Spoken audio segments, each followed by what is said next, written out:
Hello students, welcome back to my channel. और हम लोग कर रहे थे क्लास 10th का chapter 8 introduction to trigonometry. Last video तक हम लोगों ने क्वेश्चन नंबर 9 तक कर लिया था। Now let's start with question number 10। So exercise 8.1 question number 10। Question 10 में क्या बोला है कि हमारे पास है एक right angle triangle. We have a right angle triangle PQR. This triangle is right angled at Q. हमें बोला है कि PQ की लेंथ है 5 सेंटीमीटर और PR प्लस QR की लेंथ है 25 सेंटीमीटर। हमें निकालना है sine for angle P, cos for angle P, tan for angle P। ये तीन चीज़ें हमें निकालनी है। अब हमें PR और QR इन दोनों की लेंथ 25 सेंटीमीटर दे रखी है और ये हमें पता है कि हमें कोई भी ट्रिग्नोमेट्रिक रेशियो निकालना है। अगर साइन निकालना है, इसमें मुझे हाइपोटेन्यूज चाहिए क्योंकि इट इज़ P/H। कॉस निकालना है B/H, तब भी हाइपोटेन्यूज चाहिए। और टैन क्या होता है P/B, तो मुझे बेस चाहिए। इन एनी केस मुझे राइट एंगल ट्राइंगल में तीनों साइड्स तो चाहिए ही होती हैं, तभी मैं ट्रिग्नोमेट्रिक रेशियोज निकाल सकती हूँ। So let's try and apply Pythagoras theorem first. अब कैसे लगेगी Pythagoras theorem? PR and QR का सम 25 दे रखा है। इन दोनों में से किसी एक को x ले लेते हैं। Let QR be x। तो ये मैंने x ले लिया। हमें क्या दिया है? PR प्लस QR हमें दिया है 25, जिसमें से मैंने QR को x ले लिया है। तो PR कितना आ जाएगा? 25 माइनस x, राइट। अब मैं लगाऊंगी पाइथागोरस थ्योरम। क्या होती है Pythagoras theorem? That hypotenuse square is equal to perpendicular square plus base square. यही होती है, राइट। चलिए, तो हाइपोटेन्यूज क्या है हमारा? 25 minus x. So 25 minus x whole square, perpendicular 5 square, base x square. किसी को भी परपेंडिकुलर, किसी को भी बेस ले सकते हैं फिलहाल, ठीक है ना। तो अब यहाँ पे क्या लग जाएगा? देखो, a minus b whole square, a square plus b square minus 2ab, a square plus b square minus 2ab, 5 square is 25, साथ में एक्स स्क्वायर, राइट। ये हो जाएगा 625 plus x square minus 50x is 25 plus x square. अब ये x square देखो उधर जाके सब्ट्रैक्ट होगा, तो इसको दोनों साइड्स पे क्या कर दिया? इसको कैंसिल। अगर कोई टर्म सेम हो दोनों साइड्स पे, साइन भी सेम हो, तो वो कैंसिल हो जाएंगे। क्यों? क्योंकि अभी यहाँ पॉजिटिव है, वहाँ जाके नेगेटिव होगा, तो x square minus x square तो नहीं किस कैंसिल हो जाएगा। तो अगर ऑपोजिट साइड्स पर है और साइन सेम है, तो उन टर्म्स को हम सेम टर्म्स को कैंसिल कर सकते हैं, राइट। अब मैं 25 को यहाँ शिफ्ट कर रही हूँ। 625 माइनस 25 इज 600। ये वहाँ जाके प्लस हो जाएगा 50x, x आ जाएगा हमारा 600/50, दैट इज़ 12। तो x हमारा आ गया है 12 सेंटीमीटर। और हमारे पास PR क्या था? 25 माइनस एक्स, यानी कि 25 माइनस 12, ये आ जाएगा हमारा 13 सेंटीमीटर। PR था 25 minus x, that is 25 minus 12, 13 centimetre. अब अगर आप देखो तो मेरे पास तीनों साइड्स आ गई हैं इस ट्राइंगल में। मैं sine P, cos P, tan P निकाल सकती हूँ। So let's work with sine P। Sine P, इस एंगल की बात हो रही है। हम बात कर चुके हैं कि जिस एंगल की बात होती है वो वाली साइड बेस होती है। Sine for angle P, sine होता है परपेंडिकुलर अपॉन हाइपोटेन्यूज। तो इस एंगल की बात हो रही है, ये साइड बेस है, तो परपेंडिकुलर क्या होगा? QR और हाइपोटेन्यूज PR। QR है हमारे पास 12, हाइपोटेन्यूज हमारा आ गया है 13। निकल गया साइन P। अब निकालना है कॉस P। फिर इस एंगल की बात हो रही है, तो ये साइड बेस होगी। कॉस होता है बेस अपॉन हाइपोटेन्यूज, यानी कि PQ upon PR, which will be 5/12, 5/13। अब निकालना है टैन। अब टैन निकालने के भी दो तरीके हैं। एक तो होता है टैन P/B, राइट। दूसरा होता है साइन अपॉन कॉस। तो जैसे मर्जी कर लो, मैं फिलहाल कर रही हूँ P/B से। तो इस एंगल की बात हो रही है, तो ये बेस, ये परपेंडिकुलर, परपेंडिकुलर 12, बेस 5। तो निकल गए आपके सारे ट्रिग्नोमेट्रिक रेशियोज। क्लियर? तो चलिए let's continue with question number 11। Question 11 में हमें बोला है state whether the following statements are true और फॉल्स एंड जस्टिफाई। मतलब आपको बताना कि गिवन स्टेटमेंट ट्रू है या फॉल्स और उसका रीज़न भी देना है। तो पहली स्टेटमेंट है that value of tan A is always less than 1। ठीक है, चलो लेट्स चेक।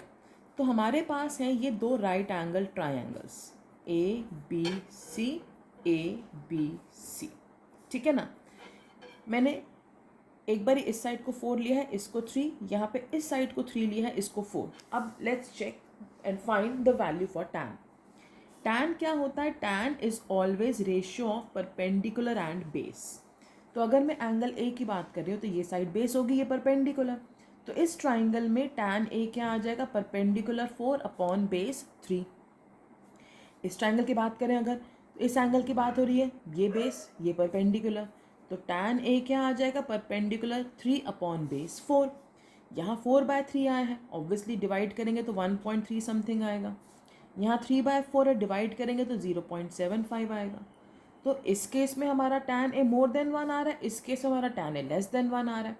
तो भाई उन्होंने तो ये बोला है कि tan A is always less than 1, which is not true. It can be more than 1, it can be less than 1, it can be equal to 1। अगर मेरे पास आइसोसेलेस राइट एंगल ट्राइंगल है तो tan A क्या हो जाएगा हमारा? Perpendicular upon base that is 1। तो tan की वैल्यू कुछ भी हो सकती है, इक्वल टू 1 हो सकती है, right? It can be more than 1, it can be less than 1। तो ये कहना कि वो हमेशा लेस देन 1 ही होता है, ये स्टेटमेंट क्या है? इसीलिए फॉल्स। चलिए let's look at statement number 2। sec A is equal to 12/5 for some angle A। मान लेते हैं मेरे पास एक ट्राइंगल है ये, ठीक है। अब sec क्या होता है? Ratio of hypotenuse and base. ठीक है जी, तो इस एंगल की बात हो रही है, तो बेस और ये हाइपोटेन्यूज, तो ये मतलब हमारा 5 है, ये हमारा 12 है। अब लॉजिकली अगर आप देखो तो हाइपोटेन्यूज जो होती है that is always the longest side in a triangle, सबसे लंबी साइड होती है। तो क्योंकि सेक में न्यूमरेटर में हाइपोटेन्यूज है, तो इसका मतलब सेक में जो न्यूमरेटर है वो हमेशा डिनोमिनेटर से बड़ा ही होना चाहिए, क्योंकि हाइपोटेन्यूज लॉन्गेस्ट साइड है, यानी हाइपोटेन्यूज परपेंडिकुलर से भी बड़ी है, बेस से भी बड़ी है। तो जब भी हम सेक की वैल्यू निकालें, the numerator should always be bigger than the denominator. और इस केस में भी ये है, यहाँ पर हमारा न्यूमरेटर डिनोमिनेटर से बड़ा है, इसका मतलब ये पॉसिबल है, इट इज़ पॉसिबल कि सेक की वैल्यू 12/5 हो सकती है, राइट? तो the given statement is true. Let's look at the third statement. Third statement में बोला है कि cos A is abbreviation for cosecant of angle A। ये गलत है। कॉज ए किसकी एब्रीवेशन है? कोसाइन की। कॉसेक किसकी एब्रीवेशन होती है? कोसिकेंट की, राइट? तो कॉज कोसेक की एब्रीवेशन नहीं है, कॉज ए कोसाइन की एब्रीवेशन है और कॉसेक कोसिकेंट की एब्रीवेशन है। तो उनका ये कहना कि कॉज ए कॉसेक की एब्रीवेशन है, ये स्टेटमेंट क्या है? False. Fourth, cot A is product of cot and A. No, ये स्टेटमेंट भी गलत है। कॉट का मतलब क्या है? कॉट ए का मतलब है कि हम एंगल ए के लिए काम कर रहे हैं। एंगल क्यों ज़रूरी होता है? To identify base and perpendicular. तो हम एंगल ए के लिए बात कर रहे हैं, इसलिए ये साइड बेस बनेगी। हम कॉट को ए से मल्टीप्लाई नहीं कर रहे हैं। कॉट क्या होता है? कॉट होता है ratio of base and perpendicular.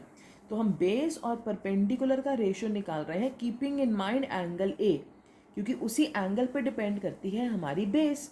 तो क्योंकि हम एंगल ए के लिए काम कर रहे हैं, इसलिए ये बेस बनेगा, ये परपेंडिकुलर। तो एंगल सिर्फ इसीलिए ज़रूरी होता है आइडेंटिफाई करने के लिए कि कौन सी साइड बेस बन रही है। तो ये कॉट इनटू ए नहीं है, ये वैल्यू ऑफ कॉट है, यानी बेस और परपेंडिकुलर का रेशियो है फॉर एंगल ए। तो ये उसका प्रोडक्ट नहीं है, इसलिए ये स्टेटमेंट क्या है? फॉल्स।